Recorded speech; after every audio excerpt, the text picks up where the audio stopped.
I never thought a promotion could destroy my family until last Friday night.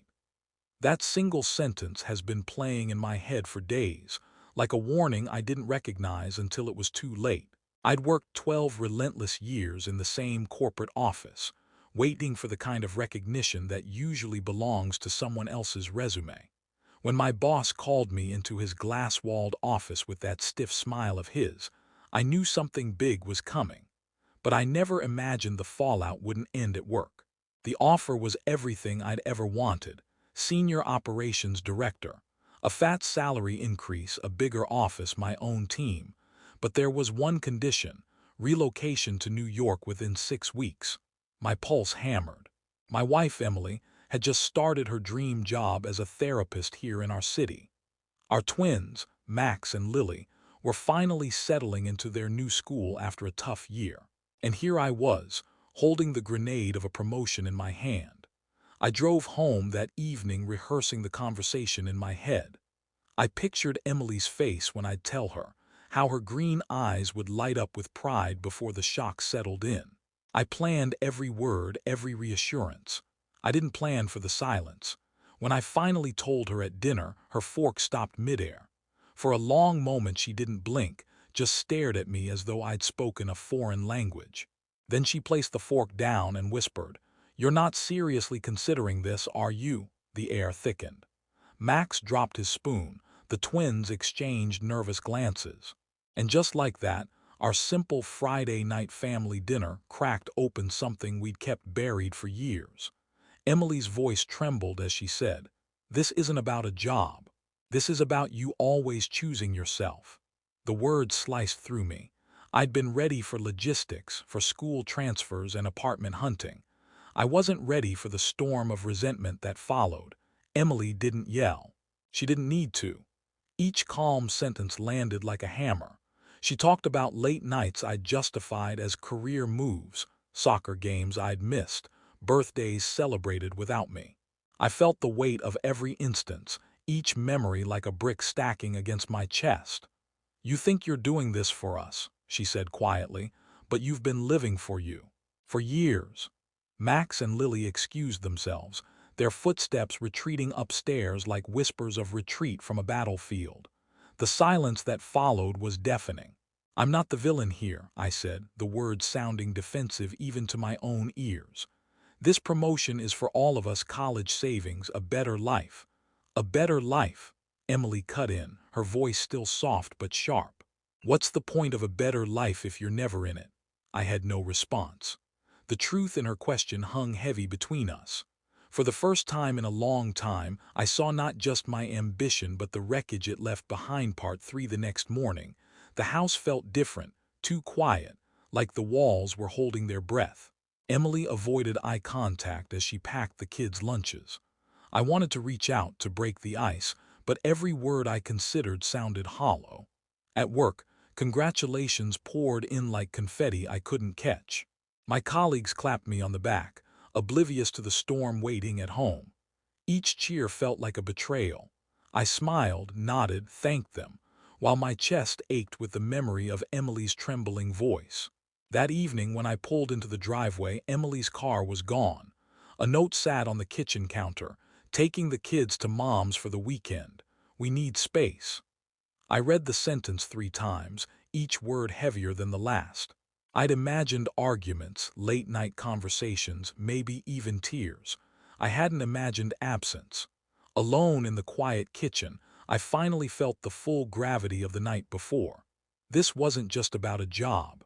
This was about every moment I'd chosen ambition over presence, every dinner I'd missed, every bedtime story I'd skipped. For the first time in my career-driven life, I wondered if success was worth the cost of losing the very people I claimed I was working for. Would you like me to continue with the next 3 parts? I didn't sleep that night. The house creaked with the kind of silence that keeps you awake. Every hum of the refrigerator sounded like a question I couldn't answer. I paced the hallway, replaying every conversation we'd ever had about the future. We'd always talked in terms of someday. Someday we'd travel more. Someday we'd buy the house with the big backyard. But someday had turned into years, and I had spent most of them at the office. By Saturday morning, I'd written 3 drafts of a text to Emily and deleted them all. Each one felt like a half-truth or a desperate plea. Finally, I typed, "I'm sorry, can we talk?" and hit send before I could overthink it. The message showed delivered, but no response came. By noon, I found myself driving aimlessly around the city, ending up at the soccer field where Max usually played on weekends. The bleachers were empty. I sat there for an hour, staring at the goalpost, remembering the times I'd promised, "Next week I'll be there." Next week never came. When my phone finally buzzed, my heart leapt, but it wasn't Emily. It was my sister Claire. "Heard about the promotion. Congrats. Mom said Emily took the kids to her place. What's going on?" I stared at the screen, the words blurring. I hadn't even told Claire the full story yet, and now the family grapevine was already spinning. Claire called moments later. "Tell me what happened," she said without a hello. Her voice was calm but edged with concern. I hesitated, then spilled everything: the offer, Emily's reaction, the quiet war now brewing. Claire listened without interrupting until I finally said, "I don't know how to fix this." "Start by listening," Claire said firmly. "Really listening, not defending yourself, not making it about the promotion. You've been gone a lot and Emily's been holding the house together. She probably feels invisible." Her words stung because they were true. I wanted to argue, to explain, but deep down I knew she was right. Claire paused, then added, "And maybe you need to ask yourself if this promotion is worth what you might lose." That question settled over me like a heavy blanket. Worth what I might lose. I thought of Emily's green eyes, how they'd looked at me the night before, not angry but wounded. I thought of the twins, their little faces searching for answers they couldn't articulate. By evening, I drove to my mother-in-law's house. My stomach twisted the whole way. When I pulled up, I saw the twins' bikes leaning against the porch. For a moment, I just sat in the car, gripping the steering wheel until my knuckles turned white. Emily opened the door before I could knock. She looked tired, her hair pulled back hastily, a sweater draped over her shoulders. For a long second, we just stared at each other. "I need to talk," I said finally. My voice cracked on the last word. She nodded slowly. "The kids are in the backyard," she said. "Let's talk inside." The living room smelled faintly of chamomile tea. Emily sat on the edge of the couch, arms folded, her expression guarded. I sat across from her, the coffee table like a small battlefield between us. "I'm sorry," I began. The words felt inadequate, but they were the only ones I had. "I didn't realize how much I've been absent, how much you've carried alone." Emily's eyes softened slightly, but her posture remained stiff. "I'm not angry about the job," she said. "I'm angry because you never asked what we wanted. You made a decision and expected us to follow." I swallowed hard. "You're right. I thought I was doing this for the family, but I see now I've been chasing something for myself. And I never stopped to think about what that's done to us." For the first time in days, her eyes met mine and held them. "Do you even want to stay?" she asked quietly. "Not just here with us." The question hit me like a punch. Not because I doubted my love for them, but because I realized how often my actions hadn't shown it. "I want us," I said firmly. "The promotion, it's not worth losing you. Any of you." Emily's shoulders dropped just slightly. A tear slid down her cheek before she could brush it away. "Would you like me to continue with the next 3 parts?" Emily didn't speak right away. The ticking of the old wall clock filled the silence like a slow drum. Finally, she whispered, "It's not just about this move. It's about every time I've wondered if we mattered as much as your next meeting." Her words stung sharper than any argument. I wanted to defend myself, to list all the late nights and sacrifices I'd made for the family. But even in my own mind, those arguments sounded thin. "I can't undo the years I've worked late," I said finally, my voice low. "But I can choose differently now. Tell me what you need. Tell me how we fix this." Emily's eyes flicked toward the window where the twins were chasing each other across the lawn. "We start with you actually being here. Not just physically. I need a partner, not a paycheck." Her words landed like a quiet vow, and for the first time I felt something shift, not in her but in me. This wasn't about proving I could balance work and home. This was about choosing who I wanted to be. That night, after the kids went to bed, we sat in the dim light of her mother's kitchen. A single candle burned on the table between us, the wax pooling like a slow heartbeat. I told my boss I'd give him an answer Monday, I said, but I already know, I'm turning it down. Emily's eyes searched mine. Are you sure? I nodded. If I take that job, I'm not just moving cities. I'm moving further away from everything that matters. A small, tentative smile tugged at her lips, but she quickly shook her head. I don't want you to resent me for this. I won't, I said, and for the first time I meant it completely. The relentless climb I'd been chasing for years suddenly felt hollow compared to the warmth of this quiet kitchen and the family asleep upstairs. We talked until the candle burned low, about the years we'd lost to schedules and missed dinners, about the kind of life we wanted to build. Not a bigger house or a better title, just dinners together, more laughter, fewer empty seats. Monday morning, I walked into my boss's office with a calm I hadn't felt in years. He barely looked up from his laptop. "So, New York?" he asked, already assuming my answer. "I'm turning it down," I said. His head snapped up. "You're serious?" "I am," I said. "My family needs me here." For a moment he simply stared, then gave a slow, knowing nod. "Not many people would walk away from this," he said quietly. "But you're making the right call." I left the office expecting regret to chase me down the hallway. Instead, I felt lighter, as if I'd been carrying a weight so long I'd forgotten how heavy it was. That evening, when I returned to my mother-in-law's house, Max and Lily sprinted toward me, arms wide. Emily followed, her smile small but real. It wasn't a grand reconciliation. It was something better, a beginning. "Would you like me to continue with the next 3 parts?" The following weekend, we planned something small but meaningful, a family dinner at home, just us. No phones, no work emails, no last-minute excuses. It was the first time in months we'd all cooked together.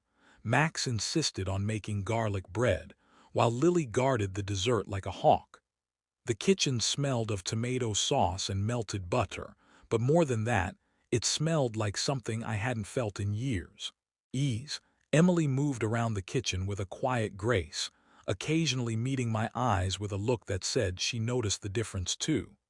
We laughed over spilled flour and overcooked pasta, and for a moment the tension of the past week felt like a distant storm. When we finally sat down, the table looked nothing like a corporate banquet. The plates were mismatched, the salad a little wilted, the garlic bread a touch too dark. But it was perfect. Halfway through the meal, Max looked up and said, "Dad, can we do this every Friday?" I swallowed a lump in my throat and nodded. "I promise," I said, meaning every word. For the first time, it wasn't a promise of someday. It was a promise of now. In the days that followed, my phone buzzed constantly with messages from colleagues. Some congratulated me on taking a stand. Others hinted I'd just thrown away the best chance of my career. A few even called me crazy. Each time I read those messages, I glanced across the living room where Emily sat helping Lily with homework, or at Max sprawled on the carpet building his latest Lego fortress. And every time, the doubt faded. One night as we cleaned up after dinner, Emily slipped her hand into mine. "I know this wasn't easy for you," she said softly. "It was," I admitted. "The hardest part was realizing how much I'd already missed." She squeezed my hand gently. "Then don't miss what comes next." That simple sentence stayed with me. It wasn't a warning, it was an invitation. A few weeks later, my boss called me into his office again. "I'm not here to change your mind," he began. "But there's another opening right here in the city. Same salary bump, different department, no relocation." I blinked, unsure if I'd heard correctly. "You've earned it," he said. "And honestly, watching you choose your family reminded me why we should value people, not just positions." I accepted the role that afternoon. When I told Emily, she smiled, a smile that carried both pride and relief. That evening, as we sat on the porch watching the twins chase fireflies, I realized something I'd missed in all my years of chasing titles.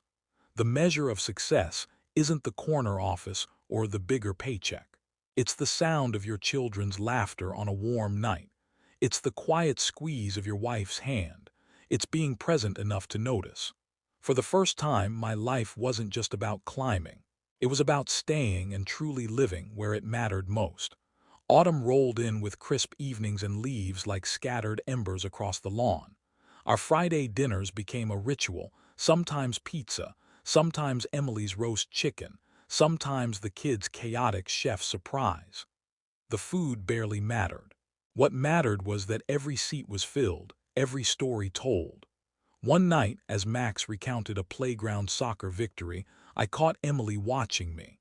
Her eyes held a softness I hadn't seen in years, a quiet trust, like someone who'd finally unclenched her fists. Later, when the kids were asleep, we lingered at the table with empty mugs of tea. "You've changed," she said, almost teasing. "Better late than never," I replied. Emily tilted her head. "Do you ever miss it? The chase?" I thought about the constant emails, the frantic energy of late-night meetings, the endless ladder. For the first time, the thought didn't sting. "Not the way I thought I would," I said. "This," I gestured to the quiet house, the faint sound of the twins breathing upstairs, "this is enough." But the world has a way of testing new vows. One Wednesday afternoon, an email landed in my inbox with the subject line, "Urgent. Executive opportunity. A rival firm wanted to meet." The offer promised not only a higher salary but international travel, a step into the upper echelons of the industry. For a long minute, I simply stared at the message. Old instincts surged, ambition, curiosity, that rush of possibility. I could almost feel the adrenaline of the chase again. I closed the laptop. That evening at dinner, I didn't mention the email. We laughed over Lily's art project disaster and Max's plan to build a backyard fort. Yet the thought lingered like a splinter. After the kids went to bed, I told Emily. Her face tightened slightly, then softened. "And?" she asked. "I said no," I said quietly, before I could talk myself into yes. Emily reached across the table and took my hand. "Thank you," she whispered. And in that small moment, I knew my decision wasn't about resisting temptation. It was about choosing the life we'd rebuilt. Winter came early that year, dusting the neighborhood in white and turning the porch into a quiet snow globe. On New Year's Eve, we invited Claire and a few close friends for a small celebration. Max and Lily built lopsided snowmen in the yard, while Emily and I prepared hot cocoa for everyone. Claire pulled me aside at midnight as fireworks cracked in the distance. "You seem different," she said, studying my face. "I am," I admitted. She smiled knowingly. "You finally stopped running." Her words settled over me like the snow outside, gentle, certain. I thought about the night that had started it all, a simple dinner that erupted into a reckoning. What had once felt like the end of something now looked more like a beginning. When the clock struck 12, Emily found my hand and squeezed it. We watched the sky explode in bursts of color, and for the first time in years, I didn't feel the urge to capture it on my phone or rush to share it. I just stood there present, while the new year unfolded in front of us. January stretched into a quiet rhythm of snowstorms and slow mornings. Our lives, once ruled by alarms and urgent emails, now had a softer cadence. I woke early, but not to check my phone, just to watch the sunrise streak the sky in pink and silver before the twins stirred. One Saturday, as I shoveled the driveway, Max bounded outside in his boots, holding a crooked cardboard sign that read "Snowball Fight, Dad versus Max and Lily." He grinned like a general rallying his troops. Soon Lily joined, cheeks flushed with excitement. For the next hour, the three of us waged a war of laughter and icy ambushes. Emily watched from the kitchen window, her breath fogging the glass. At one point, I caught her smiling, not just at the children but at me. Later, while we thawed our frozen fingers around mugs of cocoa, Emily brushed a bit of snow from my hair and said, "This is what I've missed. Not the big moments, just these." I wanted to tell her I'd missed them too, but the truth was harder. I hadn't even known what I was missing. I'd been too busy chasing titles to see the simple riches of ordinary days. Now every laugh from the twins, every quiet glance from Emily felt like a gift I'd almost traded away. That night, after the kids had fallen asleep, Emily and I lay in the quiet dark. She whispered, "Do you ever regret not taking the job?" I thought about boardrooms and city skylines, about the life I'd once believed I wanted. And then I thought about snowball fights, candle-lit dinners, and the warmth of our children pressed between us. "Not for a second," I said. And I meant every word. February brought Valentine's Day, and with it a small test of how far we'd come. In previous years I had always defaulted to quick gestures, a bouquet delivered to her office, a rushed dinner reservation sandwiched between conference calls. This year I wanted something different. I spent a week planning, scribbling ideas in a notebook when no one was watching. On the morning of the 14th, Emily awoke to the smell of cinnamon and sugar. I'd made her grandmother's old recipe for sweet rolls, something she'd mentioned missing since our early days together. When she walked into the kitchen, the twins were already at the table, powdered sugar dusting their noses like mischievous elves. I set the plate of warm rolls in front of her and slid a small handwritten note across the table. "I'm here. I'm staying. Always." Her eyes glistened as she read it. She reached across the table and took my hand, squeezing it with a quiet strength. There were no grand speeches, no expensive gifts, just the steady heartbeat of a family rediscovering itself. That evening, after the twins were asleep, Emily and I sat by the fire, a soft crackle filling the silence. "You know," she said, leaning against me, "I used to think we'd never get back here.